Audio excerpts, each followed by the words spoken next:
Welcome to Bill Neyman's Bogus Hangout. And have everybody introduce themselves.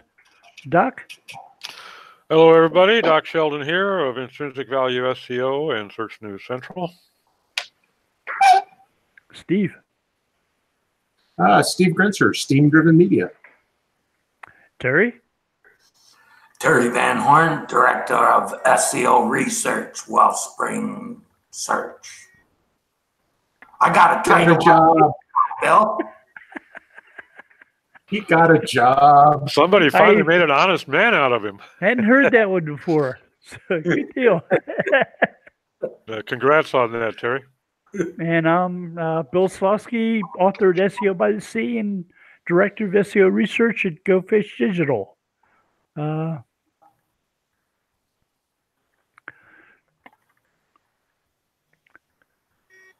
So I was telling you all before in the green room before we started. They updated a patent that's been around from Google for a while on anchor text indexing, and they said and this sounds like something that we've all heard before, but they said that if there's associated text near a link, it may help the page being linked to rank for that.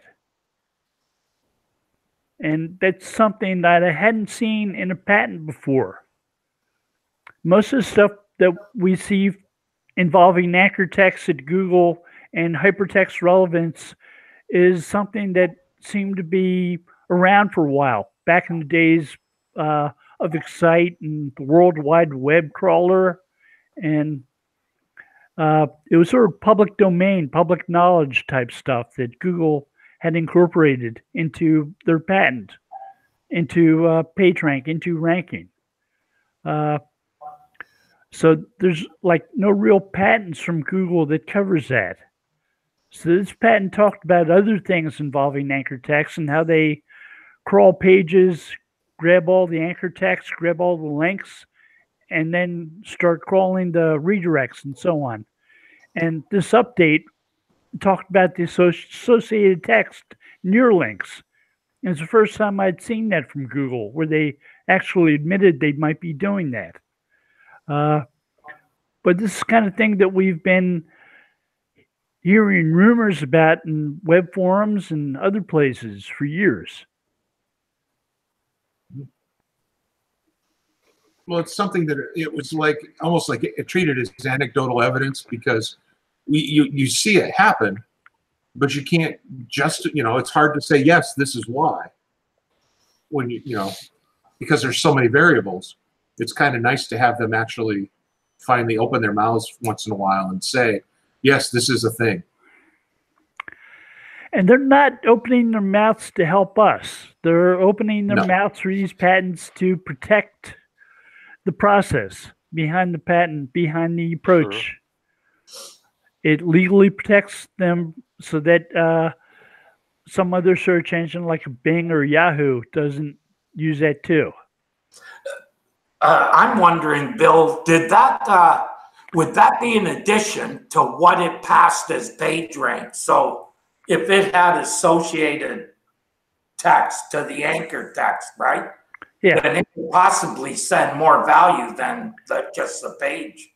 Well, this patent is, one of the co-inventors is Jeff Dean, who did the Reasonable Surfer patent. Oh, okay. But it's independent from PageRank. It always has been. Hypertext relevance. You get pages linking for a click here. A flash page used to get millions of links to it for the phrase click here, and it used to show up as the #1 result on a click here search. Okay, so it'd be more like you could rank for more words if the text were associated to that anchor text. Right. If the associated text was near that link. Right. Yeah. Which raises the question then, you see some of these link bait articles on the article repositories where it's an article on house cleaning and they've got a link to a pest control site. And, one would pray that there would be some negative impact from that kind of stuff too. Under topic sensitive page rank, which is cited in this patent as being an influence on how it works, that would possibly affect that. Something that was irrelevant near a link that was on a certain topic. And the phrase-based, the reasonable surfer approach to patent, to page rank, said that if you have anchor text like terms of service in a link, the patent said they would likely assume that not too many people clicked through that link and visited that page, so it wouldn't get much page rank. So the assumption is there's no need for page rank sculpting there, because why bother? Yeah.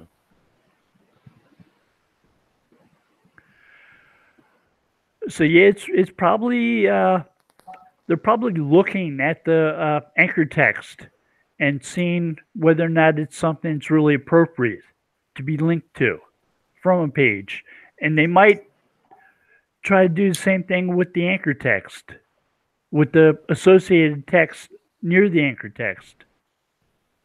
Yeah, you would hope. So does this mean blog rolls are officially dead? I hate to say it, but I think blog rolls are being ignored these days by search engines. If you have a blog roll, it's because there's potential for traffic. People might click through to the other sites. So there's some value in that still. But you're not giving them any linking value, probably. No SEO value. Yeah. Right. Well, whenever I've argued for links or whatever, the only thing I've ever cared about was could it send traffic. Yeah. And any SEO benefit or anything else was secondary to does it send traffic. Well, and if it sends traffic, that's great. Discussions that we had about links in the days before there was a Google were, do we want to link to these people? Do we trust them with our visitors? Yeah. We have a incorporation business that links to a bunch of CPAs and tax attorneys. Are these the CPAs we really want to link to? Are these the tax attorneys we want to have links to on our pages? Maybe, maybe not. Let's make sure they're people we would really send people to.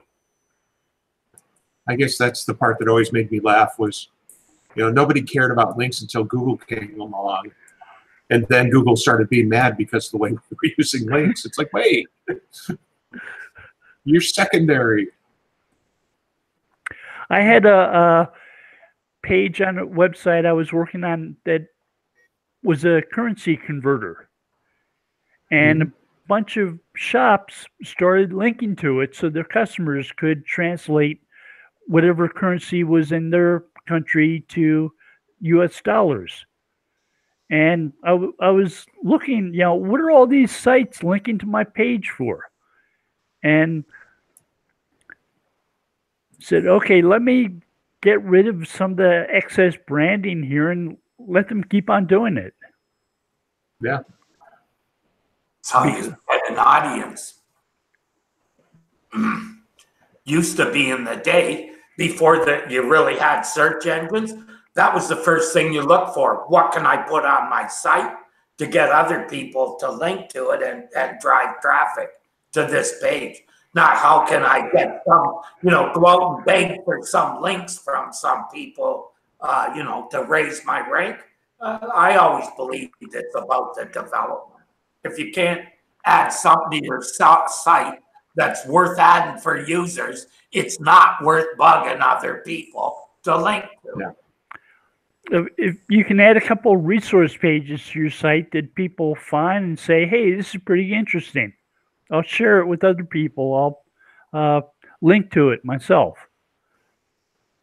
That's a good use for video too. Yeah. Get links and, a better passing of the information in a better medium.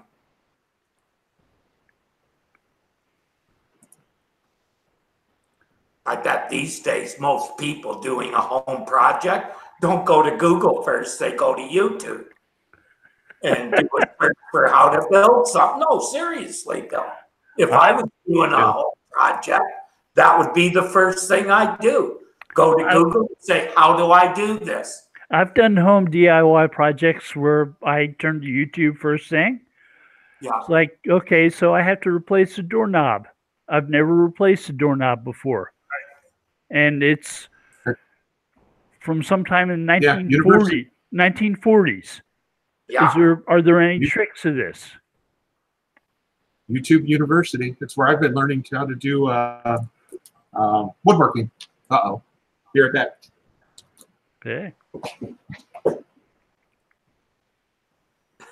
Steve's got an emergency at home. I used a couple of YouTube videos this morning on how to export my contacts from Outlook and import them into the business Gmail. There are tens of thousands, if not more, of DIY videos on YouTube. I mean, I can't remember the last time I went looking for something and couldn't find anything on it. Yeah. Seriously, it's just, you want to know how to remove warts off of a guinea pig? I bet there's a video on that. See, Alan's not the only one that gets packages. Amazon? Yep. So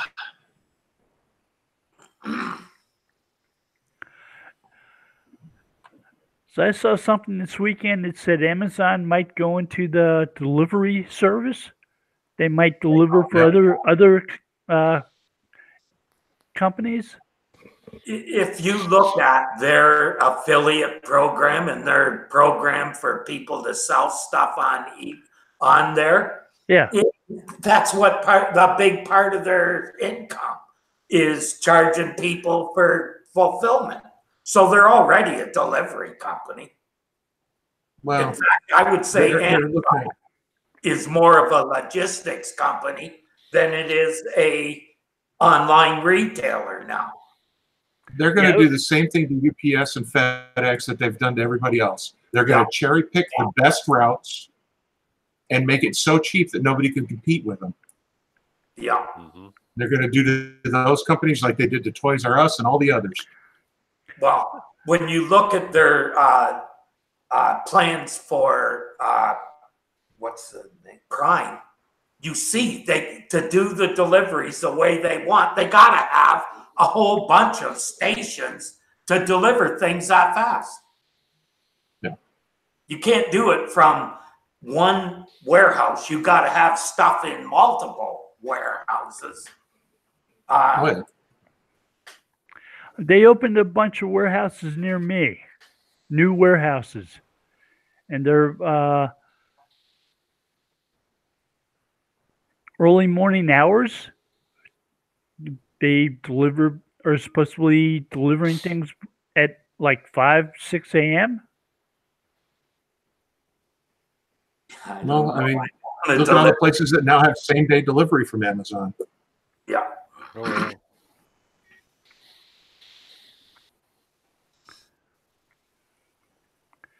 yeah. I'm expecting to see grocery delivery. Did Amazon buy Whole Foods? They did. Okay, that makes sense. Whole Foods, that's an organic chain, isn't it? Yeah. Yeah. It should be called Everything is Overpriced. It is. You don't go to Whole Foods for a bargain, that's for sure. No. That's for sure.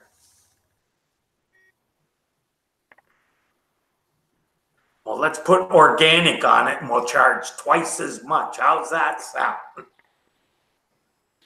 Yeah, kind of like what we did with unleaded gas. We're not going to put the lead in now, so we're going to charge you extra for not putting it in. They do that with Yeah. beer too. With what? Beer, light What? beer. Well, actually, light beer is supposedly an abbreviated brewing process with more filtration. So Uh-huh. you would think that one would kind of cancel the other out.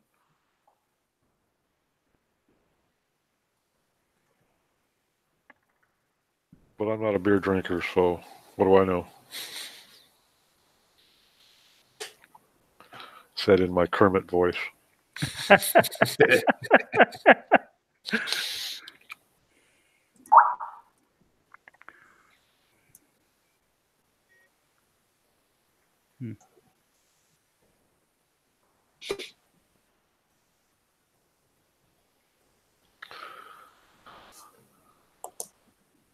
Saw an interesting article yesterday posted by Dwayne Forrester. Not that he didn't write it; he just put it up on Facebook. I will find it and share it in here. It's a good one on marketing, and it had to do. You might have seen it. It had to do with when you see there. The example used in the article was like a bullet blender, and here's the plain Jane for $79, and here's a nice one with some chrome trim and 5 accessories for $149. And very few people would buy, according to this study that they did, would buy the higher price one because really, you look at it and say, well, do I need those accessories? Is it worth paying almost twice as much? Then they add a third option, which is like, instead of 149, it's 179, and it's got 12 accessories. And all of a sudden, people start buying the higher priced, because now instead of comparing the low price to the medium, they're comparing the medium to the high, and they see they'll get twice as many accessories, and it's only $30 more. Marketing 101, but it was a really well written article. One of my favorite jobs a long time ago was helping people determine price points for their products. Mm-hmm. Doing all that type of test.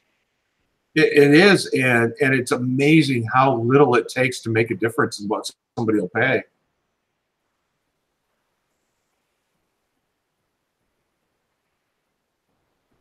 That's what we do a lot of that on Amazon these days, is finding the sweet spot for product pricing. I was just talking to a guy the other day where he was thrilled because he had 1,000 sales in a month, as opposed to the previous month where he only had like 200. And asked him what happened. He said, well, he dropped his price in half. Well, that's fine, but where's your profit level? And his profit was the same, but he just worked 5 times as hard. Right.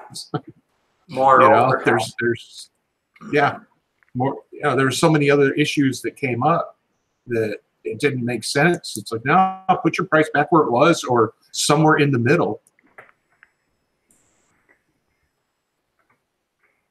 But like everything, you got to do that.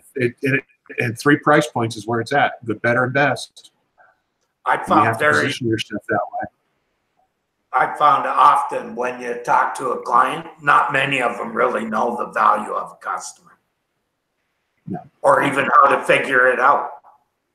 Yep, they kind do a lot of that. Give you that look of, what's that, and why would I need to know it? That's the one that really you wonder, how's this one business? I'm doing all this paid traffic, but I have no idea if we're making any money. Right. That's where it becomes, when you start paying for every click, that's when it becomes really important to know exactly where do I make money.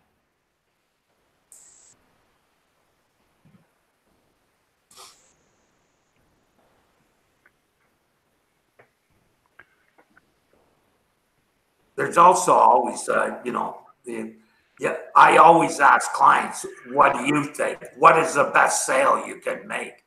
Because sometimes it's not even related to anything. I had one client that from a certain company, they got a vacation every year, but they had to meet a certain level of sales. So guess what? They always reach that level of sales for that company because the holiday to them was such a part of their lifestyle and whatnot, right? So I found it's don't just ask them what it costs. What do you like to sell, or what do I have to sell for you? Those are the questions you ask. There's a lot of good questions that can affect that too. Well, I was a plant manager for a company up in LA that made stainless appliances, large ones, stoves and ranges, and a lot of the times we would get our directive from the CFO what to push this quarter. Because we bought a new $750,000 laser cutting machine that would cut these 10 by 20 sheets of stainless sheet. And we needed to amortize that damn thing out over an awful lot of product. So he wanted us to move the product that had to go through the laser cutter. That's what we'd push. And it's usually like 2 quarters out of the year, that was what we were pushing. And we talk about. And it wasn't our highest margin. But at that point, he wasn't looking. It was coming the end of the quarter. He didn't care about margins. He cared about write-offs. He wants to see that machine. Also, for his bosses, they're wondering, why did we buy this big machine if we're not selling any of this? Oh, we had no problem there. We had that thing running 3 shifts, 7 days. Yeah, that's what they, especially on a big expenditure, they want to see that money coming back as fast as possible. We were pricing some jewelry for a client, and it was like $50, and it came with free engraving, and it was a hard sell. So we dropped the price to $40 and $10 for engraving, and everybody bought the ring and then paid the $10 for the engraving. There you go. we made exactly the same amount of money. We just phrased the product slightly differently. And all of a sudden, we were $10 cheaper than everybody else who was selling it for $50 plus free engraving. You just gotta. It can be funny sometimes. There's certain days where I just love what we do. The customer doesn't really know the value of that engraving. No, it's probably a 7-minute evolution by a practiced jeweler back there, Than that. Guy it's turns not even that. It's the girl taking the ring off the counter and putting it in the machine and pushing the button. Yeah. So, yeah. It's always fun.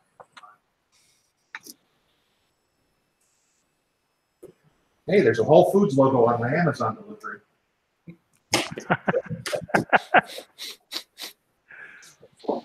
Is that lunch?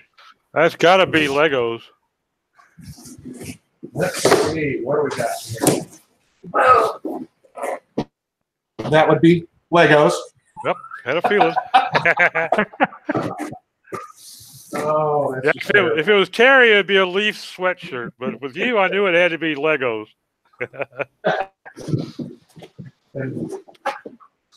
Some new sharpening stones. That was the main thing I placed the order for. But as long as you were there. While I was there, might as well grab a Lego.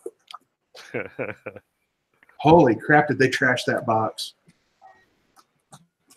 I'm waiting for a piece of stone. I'm waiting for my first delivery of my first ever Amazon order.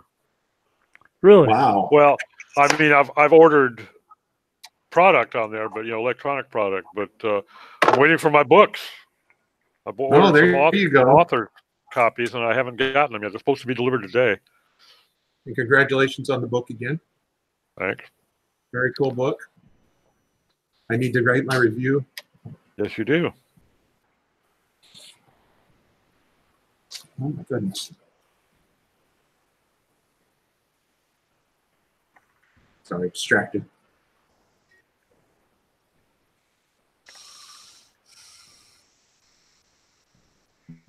What was the other? There was something else we saw this week.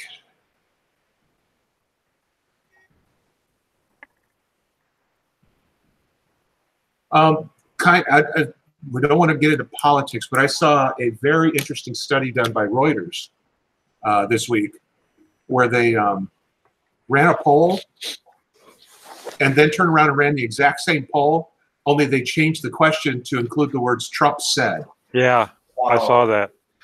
And then they showed the results, and you could flip a slider to see with or without the words Trump said, and see just how much that made change the poll results. A lot of biasing, yeah. Fascinating. Every single question. It was a fascinating article. Yep. Yeah. And it wasn't just one way or the other way. It was both ways was doing it. Yep. And it really opened up your eyes a little bit to just how biased everything, even polls. Polls are heavily biased. Well, we've all known for years that, that the way a question on a poll is worded could influence the answer. Yeah. But exactly. That was really surprising on that one, because some of those swings, there was a couple of swings that was over a 25% jump. Oh, yeah. Just by inserting the source of the comment rather than the comment. Mm-hmm. And like you say, both ways. Was that poll taken after Sunday? This was taken a couple weeks ago. Yeah. It was a few weeks ago. Yeah, because 60 Minutes had a good piece this weekend. Don't want to get into the politics of it, but yeah, he going down. You think so? Yeah. I don't. Mm. I know too many people who refuse to answer polls. I just, it really depends on your circle of friends and where you live as to what you think. And where I live, it is so conservative here, even though what's funny is, we live out in the middle of, the hill country, where it used to be heavily Democrat, and now it's swung completely the other direction. And like he said, he could walk up to somebody and shoot him and nobody would care. Well, the other thing is the fact that like his lies and his tweets and everything, if it goes on and on and on and on over a period of 2 years, pretty soon it doesn't seem as odd or as outrageous. It becomes normalized. And well, the guy on 60 Minutes basically said Trump fired the two heads of the FBI because they were going to start investigating. Mm-hmm. Which, that's getting into the Nixon type area, I think. Yeah, but it wasn't normal then. No. And it is now. It's now, yeah. Or how he's made it. That's what I mean. This is new. This is a whole new... Okay, so how does that differ from Celebrity Apprentice? Exactly. Well, that's what I mean. Like, he just makes up the rule and lies if he can't, like it's, the guy lies to his constituency. But you have to understand that the people that support him believe, right or wrong, that the other side lies just as much, so it's no big deal. Right. It's why he spends so much time accusing the news broadcasters of being fake news, even though they aren't.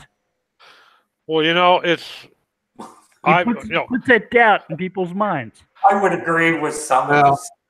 I've been record enough for television to not trust most news people.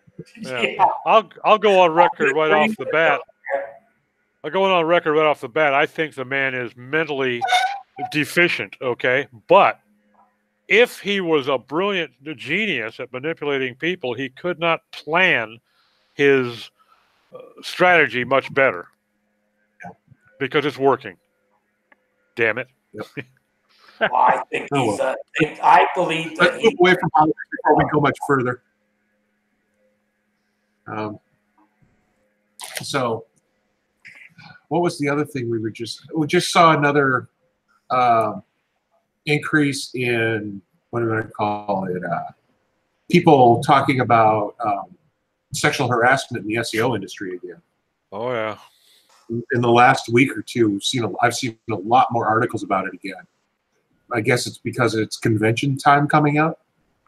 Well, that YostCon fiasco, where you had a Yeah. couple people going after Yoast, that was trending for like a week or better, I guess, and that has generated an awful lot of hate, discontent, and follow-on articles on Medium and on various blog posts. And most of it was about events that happened 10 years ago, 8, 7 or 10 8 years ago.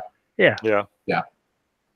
tweets that were 10 years old and events that occurred 10 years ago. You know, it was to me it looked like a hatchet job. You know, It's all the Me Too-ism out there in social media. It's baloney. well, you know, I mean, I don't have a problem saying that the problem, you know, that it still occurs and it needs to be stopped, it needs to be fixed. But this situation with Yoast, to me, it just seemed like they just decided that they're going to knock this guy down a few pegs. We'll use these 8-10-year-old tweets and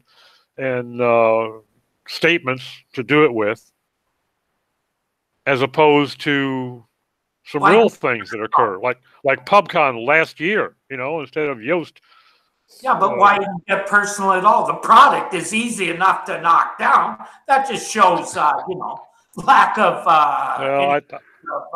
To me, it smacked of a vendetta. To me, it looked like somebody had it out for somebody at Yoast, because that shit took place 6 years before the company existed. Yeah. The personal stuff doesn't belong in a professional industry. Well, unfortunately, though, it's there. You know, it was an unfortunate thing, but there's been a lot of others. Like Bill was saying, there's been an awful lot of articles lately, and I think the issue needs some attention, but there's a way to do it, and that ain't it. You know. Yeah.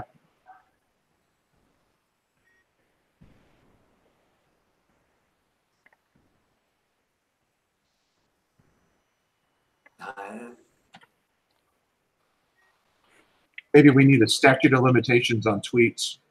I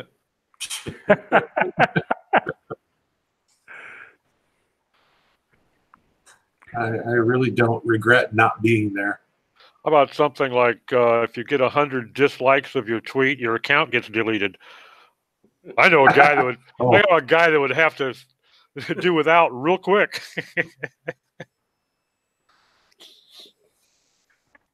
Oh, goodness.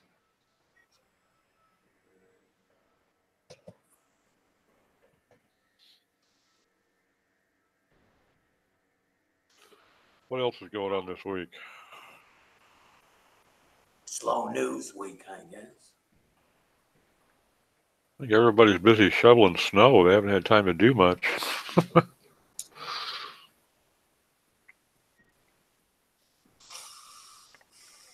Not my job. Do you get much snow this time of year, Terry? Yeah, sometimes. Not as much as it snows like an inch and a half, and Buffalo will get 2 feet. It's some kind of effect of we're right on the lake. So down by the lake, you got nothing happening. Out here, you'll get an inch or 2, but you go 10 miles north and they're getting a foot. So it's all around us. Just it was like that when I lived in London as well. Not much in London. Go 10 miles outside and your car's buried, you know. I never got stuck in London, always on my way home to Strathroy. We had snow here this morning for all of like a minute and a half. They probably shut down the city, eh? You got any on the ground? Almost. Eh? It was almost a sleet. It got a little crunchy, but the guys on the roof weren't too thrilled about it. Man, they got it easy now. You get 2-3 inches of snow, and they have a snow day now. Christ, I remember going to school and 3 feet of snow. You need freaking snowshoes to get to the school. Walking. Uphill both ways.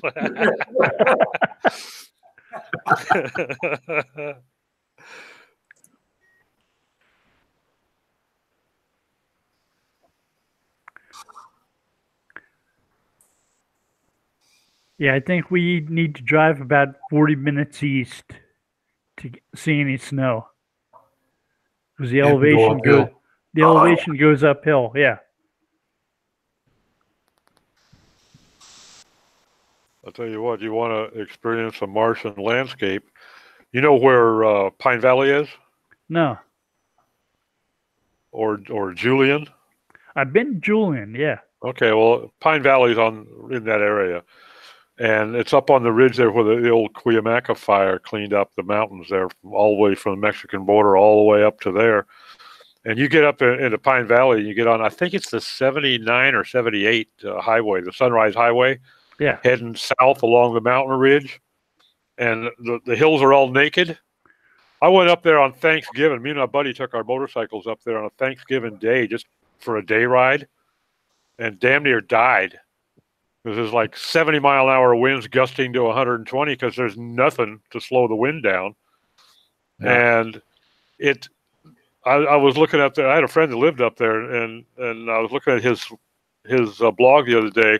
It was 41 degrees with -4 with the wind chill factor.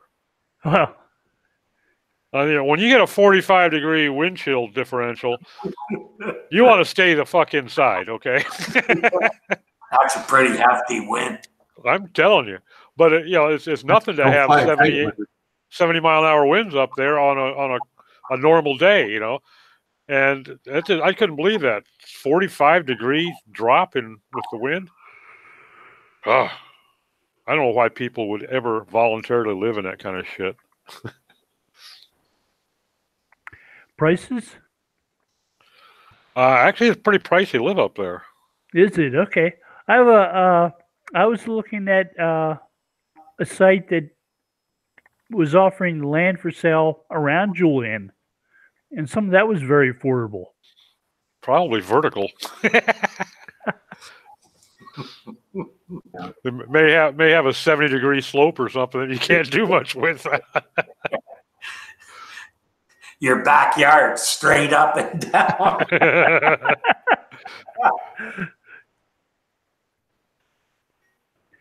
Yeah, that would be tough.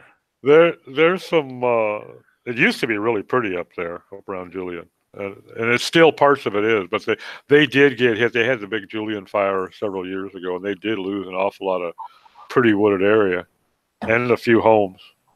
But it's still pretty. But the problem is if you live up there, you almost have to make at least a monthly, if not a bi-weekly run down the mountain for groceries, or you're going to pay through the nose for what you can get up there.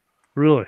And some things you just can't get up there. They got one decent sized supermarket in Julian, good sized supermarket, but the stuff is really high because it costs them to get it up there, But they got the last I saw, they only had one reliable auto mechanic up there. Of course, that's 7-8 years ago. The rest of them were kind of shady. And clothing stores, you're really limited, So shopping, you're going to have to drive down the hill now and then. I don't know what the rent looks like up there. I would imagine that it's a little high because it's kind of a preferred area for those that don't mind living near a polar ice cap, at least.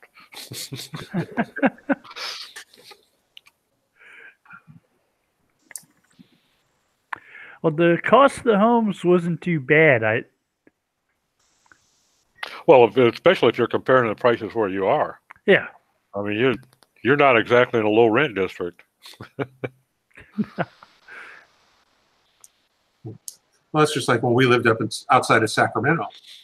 It was like in Sacramento or the Bay Area versus 30 minutes north in the lower foothills. There was a staggering difference in price just for that extra 30 minutes. Yep.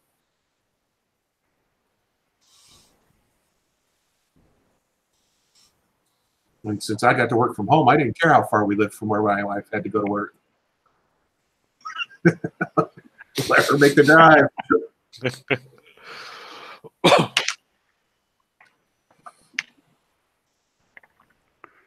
I lived in Virginia. I lived in a pretty rural area, and I was working from home too. So that didn't really bother me too much. The people I was working with were commuting into DC. That bothered them. I had no commute. You got over it. Uh-huh.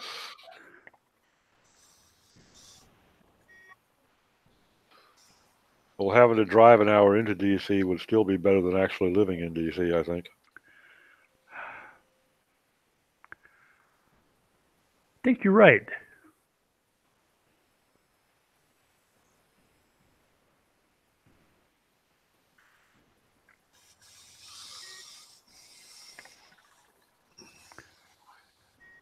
Never really spent much time looking at the places to live at there.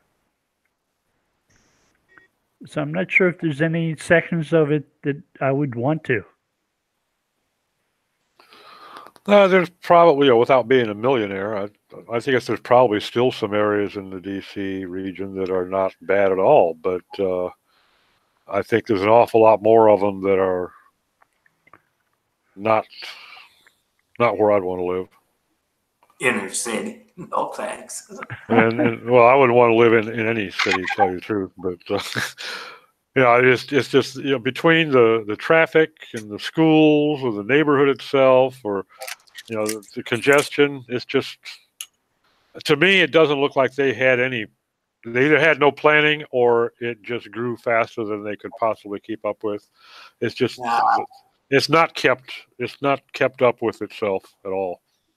Detroit's like that. I've noticed a lot of American cities, the cores kind of, you'll see areas that, can kind of poor planning. People just moved away and left the buildings all vacant.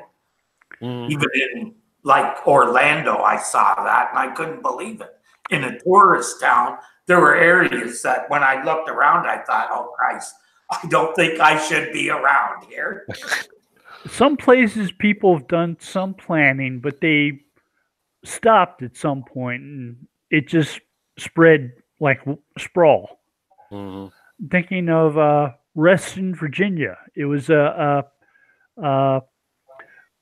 planned town, and they had, there's a guy named Robert E. Smith, Reston. RES. He developed his plan for lots of mixed use areas, retail, urban, and suburban, all in one, with lots of trails between these areas. And they built the trails, they built the areas. One of them still exists as he planned it. There were 6 of them. And there's lots of homes that have grown up between those 6 communities. I think the big problem is growth, and the people who originally settled in an area had one set of values or beliefs versus the people who moved into it. We see that all the time, and especially in older neighborhoods, where the new folk, they want to change it to make it more like the place they came from than the place they just moved to. And we see that out in the country all the time, where people move out to the country and then complain about the dirt. It's like, well, guess what? Ain't that the truth? Cows smell. That's what they do. And you can complain about the cows all you want, but they were here before you were, so go away. We don't want you here. You city folk can take your stuff and leave. But they're like, from what I've seen, right? Like in Toronto, you wouldn't see a part of the city where massive areas, people just left and nothing was ever redeveloped there. It's like nothing, it just left standing. And, Part of it's because it's too expensive to go back. Give me an example. When one of my friends years ago, he was in a company that made robots, industrial robots. right. And they went to a factory in Detroit to remove one of the robots 8 years after the factory shut down. Him and his crew went in, got access to the building. On day 3, they showed up, and there were 3 large men standing in front of the gate telling them that they were not allowed to go into the building until they had union representation. And they had to hire a union employee to come in and sit so that they had union representation on that building while they disassembled a robot that hadn't been used in 8 years. And that's why a lot of places don't go back into those buildings, because the cost of dealing with the legacy just isn't worth it. Yeah. It's cheaper to go somewhere else and start new. The same thing with the EPA regulations. You buy a piece of land here in the United States and it turns out to be contaminated, it's not the guy who sold it to you's fault. No, it's your problem. Yeah. It's on you because you own it now. Yet there's always resistance against the idea of, kind of like title search, having environmental impacts done on a piece of commercial property. Yeah. They always fight making that a requirement. Yeah, because that's what's gonna happen is somebody's gonna end up paying for it and not be able to sell a piece of land that they want to sell. Mm-hmm. Yeah, gas stations here have to, before they can be sold, they have to get an assessment, and then they have to clean it up before they can sell it. And that can be a major task, because any station that's 10, 12 years old has some leakage. Yeah, there's always leakage from the tank. And when you got to start doing remediation on soil 60 foot down on a lot that's 40 by 40 meters, you're talking about a lot of zeros on the price tag. Well, basically, the I've had to tear the whole thing up and scrape about 10 feet deep. Oh, they got off easy. Yeah. There was one when we were living up in Long Beach. There was one up there in Long Beach that I don't think they were selling it. I think they just somehow they realized they had contamination, and the government stepped in. They went 45 feet deep, and this was a half a city block. It was a big gas station. Yeah. And they 45 feet deep, and it all went into bags and all got carted off site, and God knows what they do with it. My sister lives in Manville, New Jersey. Manville is in Johns Manville. Oh, yeah. So they closed down the Manville factory like 40 years ago, and they're doing remediation. They pretty much poured concrete over the whole area where the factory was, and they're letting that do whatever it does with the chemicals they inserted underground mixed with it. Mm-hmm. So that's going to be like that for years. I'm not familiar with Manville. What was foundry in my hometown that when they were making the steel sheets 2 blocks away would have black. So ended up paying a lot of money out in the end. So Manville was one of the biggest asbestos manufacturers. They made like 40 or 50 or 60 different asbestos products. Mm-hmm. Siding, tiles, all kinds of other stuff. And it's a 3 square mile town. At one point in time, it was in the Guinness Book of World Records for most bars per capita. There was like a bar in every corner. Sounds like my kind of place. Yeah. But nice. They got sued. There were a lot of asbestosis lawsuits against Manville. They had to set up a big trust fund for people to get paid out of. They closed it down, and the factory closed. They plowed it under and buried it under remediation asphalt. Wow. Yeah. So there's still a lot of people who live there. A lot of the children of the people who originally worked in the town. who inherited the homes that their parents lived in before they got asbestosis and passed away. Yeah, that stuff is really when I was working for a client that did litigation for that, I was surprised how far it could travel, that it could be secondhand, like wives of guys who worked with it get it from being around people who handle it. You breathe that stuff in every day. They come home with it all over their clothes, and it goes into the washing machine. So you deal with it. Yep. And it's not tented up. It's not, you're exposed to it. Yeah, I remember working with that stuff. We used sticks and wore masks. Never picked the stuff up. Always with sticks. Like 2 pieces of board.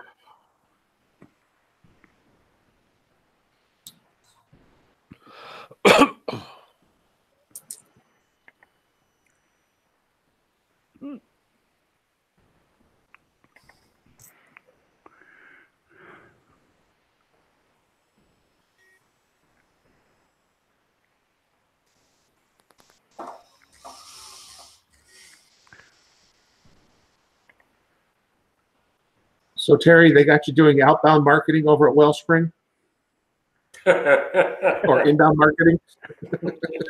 No. Bit of this and that. Link building? Kinda, yeah. Gonna do some outreach for them probably. Set up some programs. They're doing some pretty cool stuff over there. Yep. Yes. I'm interested in the platform that they're working on as well for WordPress. And Doc, was it you in the dojo that complained about Windows all of a sudden causing really slow browsing? No, it wasn't me. Thinking it might have been Steve Bonin. Okay. Might have been.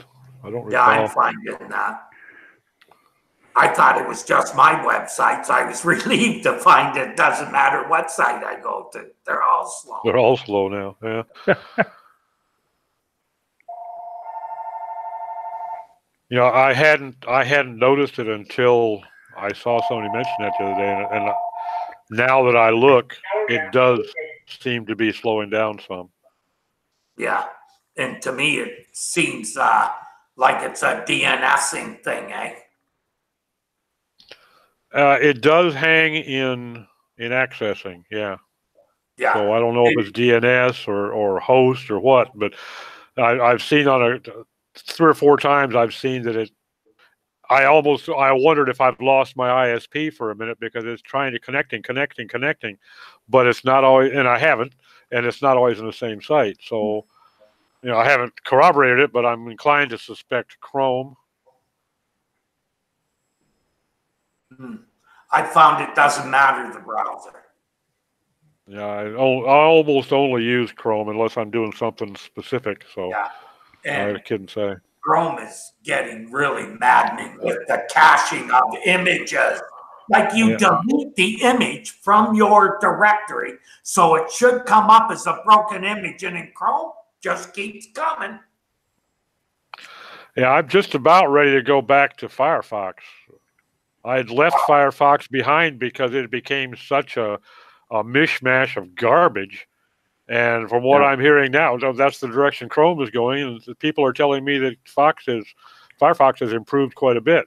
So I may go check it out and end up going back. Yeah, I found that real maddening. Like I spent 20 minutes trying to figure out why isn't this image changing? I'd even hit F5 and, you know, everything I could think of. And finally, I went and got another browser, and sure enough, the real image showed up. And it's like because it's like it caches it and says, "Oh, I'm not changing this." Yeah, we know better than you do what you want to see. Oh yeah, of course it's Chrome. They gotta know. Here, we think this one's better for your website, so we're not giving it up. We'll show what we think is best for you.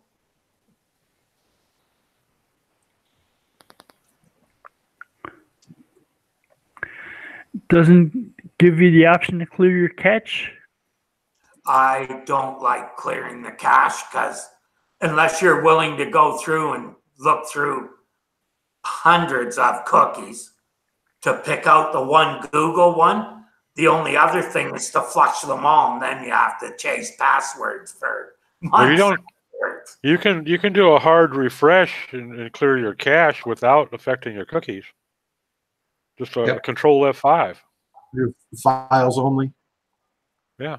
Mm. That'll clear your browser cache, and it won't affect your cookies at all. Oh, now I just go to the old standard IE. If I figure it out right away. Break out that The 5.25 disc and reinstall IE2. No, it isn't IE2, but it's old. 28 floppy disks. There you go. No, but I don't think I've changed my Microsoft browser in probably 5 or 6 years. Yeah, there's not much need to update it, is there? They aren't updating it anymore. That's worn out the old one yet. Oh, Lordy. I use Edge for a few things. I do too. Mostly when MS doesn't work and Chrome doesn't either. Which seems to be happening more and more. Yeah, it's.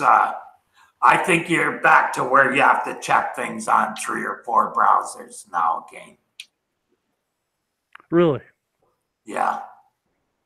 I'm starting to see differences. Does Opera still work? Don't know. I didn't know that they were still operational. Oh, they got a browser? It's still, because Safari's on Apple now, right? Yeah. Yeah, so Opera probably not really have anything to go on. That was mainly a European browser, wasn't it, Opera? No, that was. No, I used it for a lot of years. Yeah. Oh, did you? Yeah, it was around here. Oh, yeah. It wasn't a bad browser. Yeah, No, it was better than everything else that was out there when I started using it. Did you guys see how much money Google paid to Apple to be the default search engine on the iPhone? $9 billion? Yeah. Yeah. More than they made from Google or from Apple Music. I've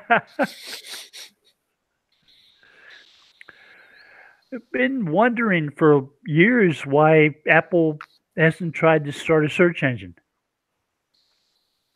Well, now you know. Because They nobody pay way wants too to much pay money. $190 a month to have access to use their search engine. I believe Apple, when they released the iPhone, didn't they try to do their own search then, and everyone was using Google? And that's when Google started saying, okay, we're going to charge for this now. They tried to do Apple Maps. Yeah. Right. It didn't turn out so well. They were terrible, yeah. Yeah. They've bought a couple maps companies since then. They've actually improved the quality of their maps program. For some reason, there's a big spot in California and Arizona that is in as much detail in Apple Maps as Google Maps is the rest of the world. So they're catching up slowly.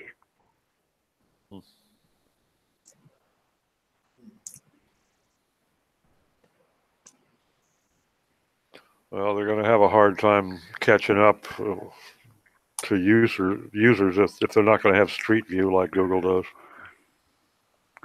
Yeah. They have Apple Street View cars.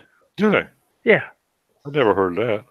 they do. Probably only in California, though.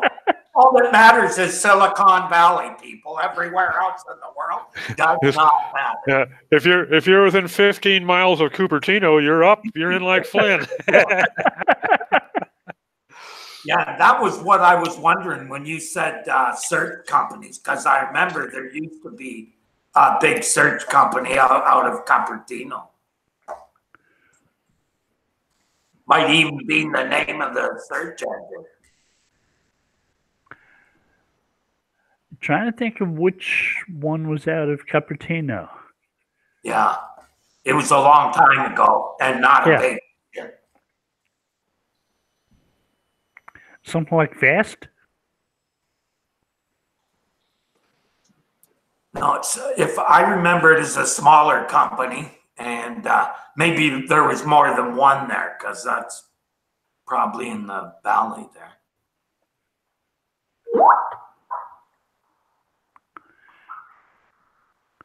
See, Fast was purchased by Microsoft. AltaVista and Inktomi were purchased by Yahoo, but they had their own technologies. It was Inktomi probably I'm thinking of.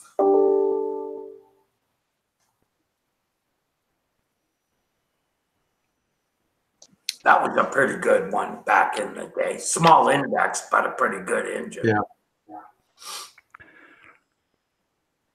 That was the problem with a lot of the places. It's like they just couldn't index as fast as Google was able to for some reason. Didn't have the infrastructure.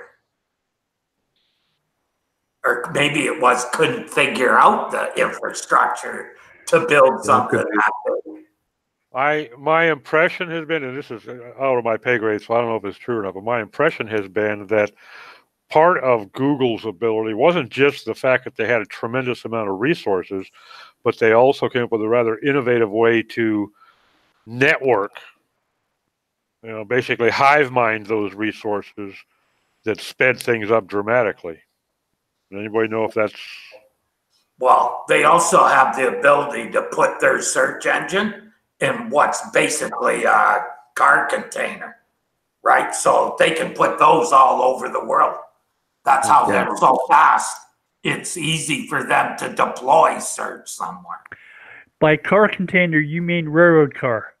Yeah, a railroad car or a sea container. Right. Something that big and spacious. They can put their whole search engine into that. Which you remember when that part of Google was called Exaflop? Oh, it was called not that good. It was called Exaflop, and they were building data centers out of railroad cars containers. Yeah. And they didn't use regular cabinets either. They're made out of Legos or something nutty thing like that. Takes a lot of balls to put flop into the name of your business venture, doesn't it? Yeah. That's big brass ones there. Well, they moved on from that about 10 years ago. I don't think they still use that name anymore. But that's always been a big part of Google is their ability to scale things and figure out how to scale. Because back in the day, that was the biggest thing for most search engines. And why there were rumors that Google had reached its limit when they got to, what was it, 8 billion records? It thought that was the most they could handle.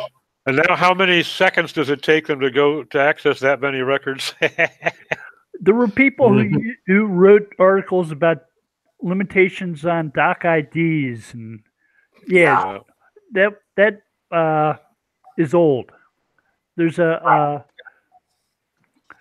white paper from Google that's signed by 27 different researchers on the operating system they use for all their data centers.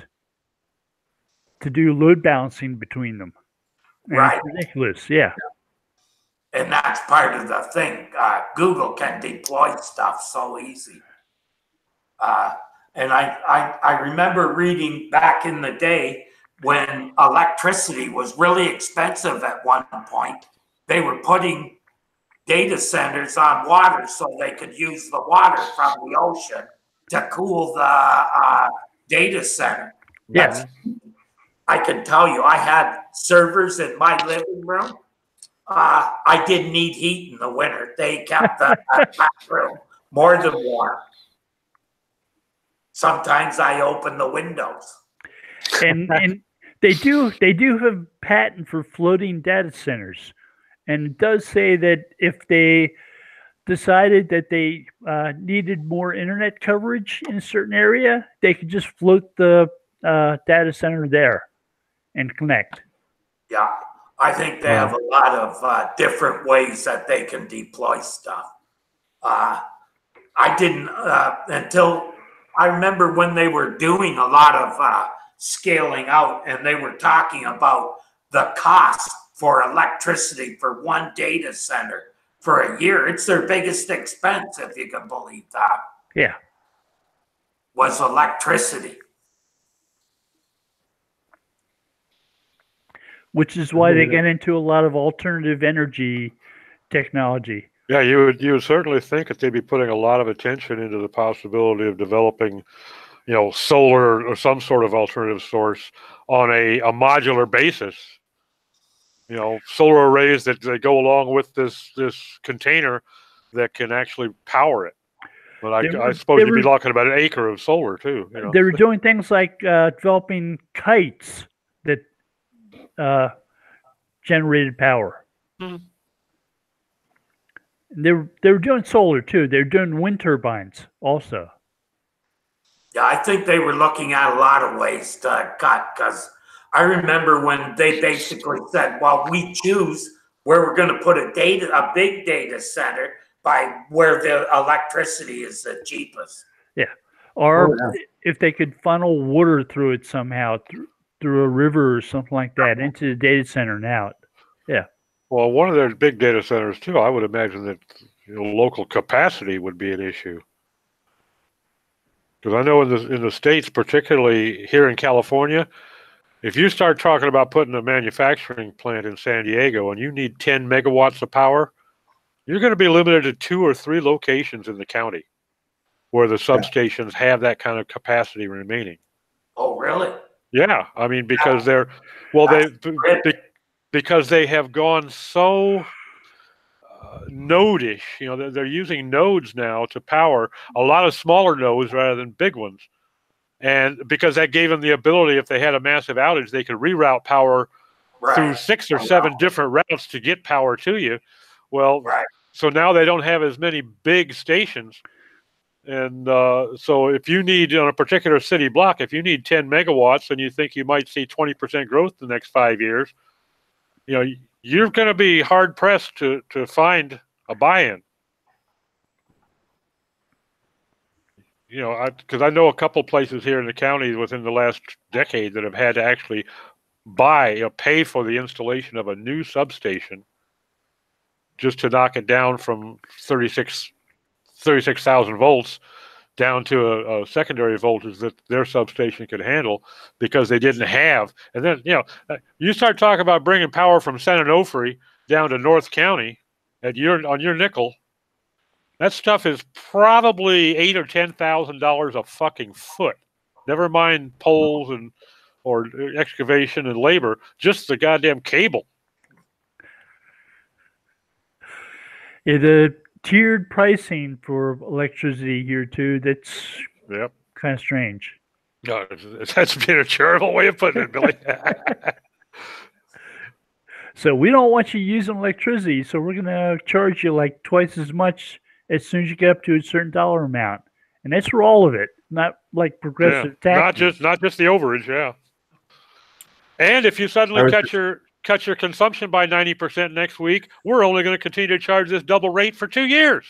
I was just reading a post in a forum guy was going out to replace a meter on a house for the third time in 6 months because they're in Detroit and they're buying these $10,000 homes and putting cryptocurrency mines in these little $10,000 homes, and they're pulling so much power they're burning out the meters. He said one house in the middle of winter, it had a 3-foot stretch all the way around the house with no snow on the ground. It was pushing so much heat through it. Oh, that's funny. Now you know. So Bitcoin is responsible for global warming. In some places of the world, it's, they've got strict limitations on doing Bitcoin mining simply because of the power usage. Wow. I mean, you think about some of these small European countries that can only generate so much power, whether they're hydro or wind. They can't take those kinds of loads that a crypto mining operation will put on them. Well, like for instance, in your area, the TVA is operating their system based upon operational plans that they put together back in the 50s. Okay, yeah. They don't change direction quickly or cheaply. Nope. So if somebody wants to put a manufacturing facility that's going to consume 15 megawatts out there northeast of Scotts Hill, this is going to need 10 years to get ready for them. When we moved here, a power outage once a week was normal because the substation closest to us was built in the 50s. And it was designed for the number of people who were here then. And they just replaced it 2 years ago, and they oversized it by 10% of the need. Not much. And that lasted all of about a year. Yeah. Because all the we got only when you're only oversizing something 10%, it doesn't take too many people or a business or two to shove you right over that line. So we fully expect to have power outages again this summer. I can't imagine any utility oversizing anything by only 10%, considering it's smart. Well, it's the TVA. Hey guys, we're past the hour and close our broadcast down for the day. Thank you all. Have a good week. Bye now. Bye, everybody. Later.